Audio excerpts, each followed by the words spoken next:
1 सितंबर से जिस तरीके से आबकारी विभाग सक्रिय हुआ है, ये बातें मैं बार बार राजस्थान के ठेकेदारों को कहता रहा हूँ कि संगठित रहें, समय समय पर जो भी कानूनी चीज़ें हैं उनका सहारा लें। स्टे के लिए भी बहुत बार मैंने अपील किया था। मेरे को तो पता था कि ये सारी घटनाएं होंगी, लेकिन सारे लोगों ने अनसुना कर दिया। पूरे राजस्थान में 2800 शराब ठेकेदार ऐसे थे जिनके प्लेंटियाँ थी, उनके रिकवरी के नोटिस भी जारी हो चुके थे। सिर्फ 400 लोगों ने स्टे के लिए अप्लाई किया। 400 में से 300 कुछ लोगों को स्टे मिल चुका है। उसके अलावा 8 तारीख को सुनवाई है, बचे हुए लोग हैं उनको 8 तारीख को मिलने वाला है। मेरा कहने का मतलब ये है कि अपने खुद को, जब खुद के ऊपर संकट है तब भी हम लोग घरों में बैठे रहते हैं, चुप रहते हैं और पता नहीं किस बात का इंतज़ार करते रहते हैं। उसका नतीजा ये है कि कल अजमेर में किस तरीके से लोगों की ज़मीनें कुड़क की गई, किस तरीके से वाहनों को जब्त किया गया। भीलवाड़ा में भी स्कूटी उठा ली गई, कई जगह गाड़ियों को उठाया गया है। टोंक में गाड़ी, घर से रात को जाके गाड़ी उठा के लेके आए हैं। तो ये मनमानी इसलिए हो रही है क्योंकि हमारे अंदर यूनिटी नहीं है। जब 2800 बकायेदार हैं और पता है कि मेरे सरकार पैसे मांग रही है और मेरे प्लेंटियाँ आई हुई हैं, तो अगर एक दिन भी 2800 आदमी इकट्ठे जयपुर हो जाएं तो मैं शाम को आपका समाधान करवा सकता हूं। ये बार बार मैंने कही।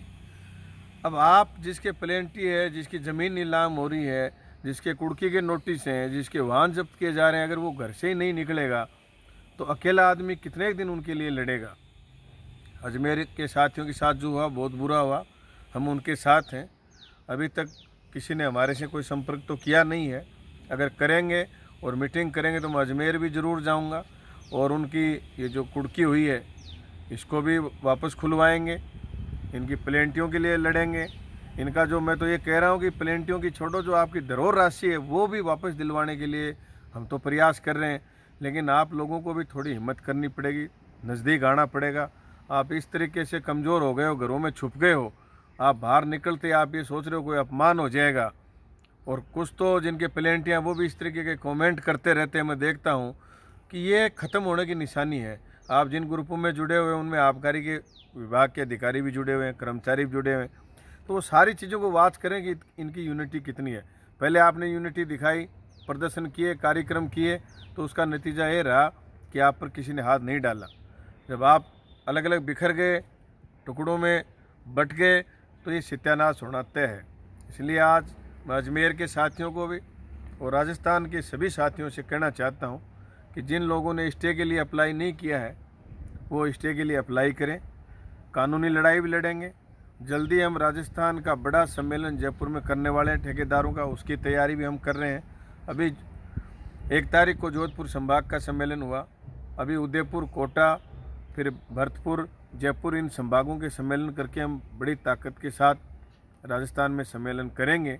उससे पहले भी अगर जरूरत पड़ गई, वो तारीख तय होने से पहले भी इस तरीके से इनकी दादागिरी रही और जिस तरीके से इन्होंने कार्रवाई करी है, तो हम सब मिलजुल के इसके लिए भी करेंगे। और आपको ऐसी तैयारी दिमाग में रखनी चाहिए कि अगर एक आदेश मिल जाए तो आपको बाल बच्चों सहित अपने परिवार को बैठाओ गाड़ी में और रवाना हो जाओ जयपुर के लिए। तो सीएम हाउस पर डेरा डालेंगे, किसी को मरने नहीं देंगे, किसी को डरने की ज़रूरत नहीं है।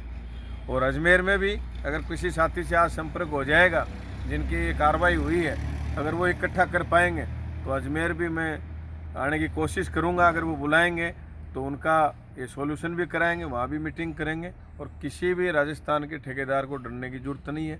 दूसरी बात, जो अफवाह फैला रहे हैं कि जिनका स्टे हो गया उनकी भी ज़मीन कुड़क हो गई, इस तरीके की अफवाह फैलाने का भी प्रयास नहीं करें। सभी साथियों से मेरा निवेदन है, क्योंकि स्टे हाई कोर्ट देता है।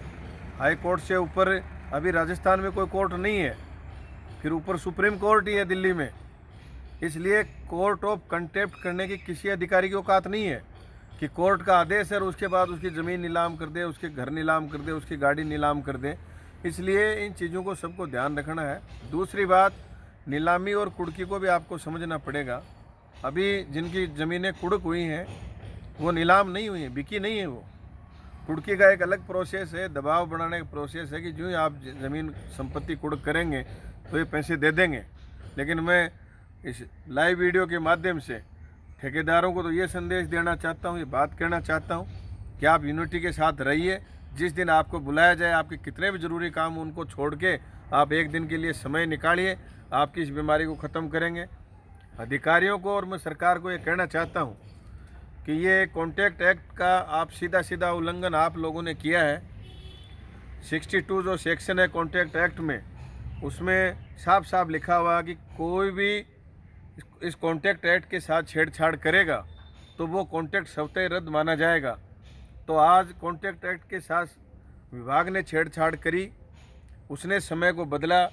जो पॉलिसी में 10 से 8 बजे तक का समय था, उस समय को इन्होंने सुबह 6 बजे से 11 बजे किया, जिसकी वजह से सारा का सारा जो नुकसान हुआ वो ठेकेदारों का हुआ। उनकी धरोहर राशि आपके पास आज उसकी वजह से जमा पड़ी है। तो इस चीज़ों को, सारी चीज़ों को अधिकारी भी ध्यान में रखें कि ये कॉन्ट्रैक्ट एक्ट का उल्लंघन है और आप अनावश्यक दबाव बना के इस तरीके से जो करना चाहते हो, तो हम आपको बता देना चाहते हैं कि आगे वाली जो पॉलिसी वर्तमान में चल रही है, ये वही ठेकेदार हैं जिनके आपने प्लेंटियाँ निकाल रखी हैं। तो इस पॉलिसी को हम एक झटके में बंद कर देंगे, चाबियां मुख्यमंत्री जी के दरवाजे के सामने लटका देंगे, फिर किसी की औकात नहीं राजस्थान में चला ले। आपने कैसे हाथ जोड़ जोड़ के, कैसे पैर पकड़ पकड़ के 30% शराब को कम करके आपने मजबूरी में ये कहा कि हमारी मजबूरी, आप दुकान उठाओ, राजस्व का मामला है, सरकार घाटे में चल जाएगी। आज आपकी बात को हमने रखा तो आप उसका सिला ये दे रहे हो कि आप आज हमारी ज़मीनें नीलाम कर रहे हो, घर कुड़क कर रहे हो। अगर ये पूरा प्रचार प्रसार हो जाएगा तो आगे इन दुकानों में हाथ डालने वाला नहीं मिलेगा। तो ये राजस्व का जो आप बड़े बड़े सपने देख रहे हो, बड़ी बड़ी जो घोषणाएं कर रहे हो, ये सारी की सारी धाराशाही हो जाएंगी। इसलिए सरकार को भी कहना चाहता हूँ, अधिकारियों को भी कहना चाहता हूँ कि ये मनमानी नहीं करें, सरकार को सही जो भी चीज़ें हैं वास्तविक स्थिति से अवगत कराएं, ताकि तरीके से पॉलिसी भी चल सके। आप जिस तरीके से राजस्व के घाटे की बात कर रहे हो, कहाँ घाटा हुआ आपने हर साल 10-20% शराब को आप बढ़ा रहे हो। क्या 10% 20% पॉपुलेशन बढ़ रही है? क्या 10% 20% पीने वाले बढ़ रहे हैं? हर बार आप मनमर्जी कर रहे हो और कोई बोलने वाला था नहीं, सारे बिखरे हुए लोग थे। तो इतना नाजायज़ फ़ायदा भी मत उठाओ, वरना आपके लिए भी ठीक नहीं होगा, ये सरकार के लिए भी ठीक नहीं होगा। सबके लिए ही मैं कहना चाहता हूँ, सब मिलजुल के काम करो तब ठीक रहेगा। धन्यवाद।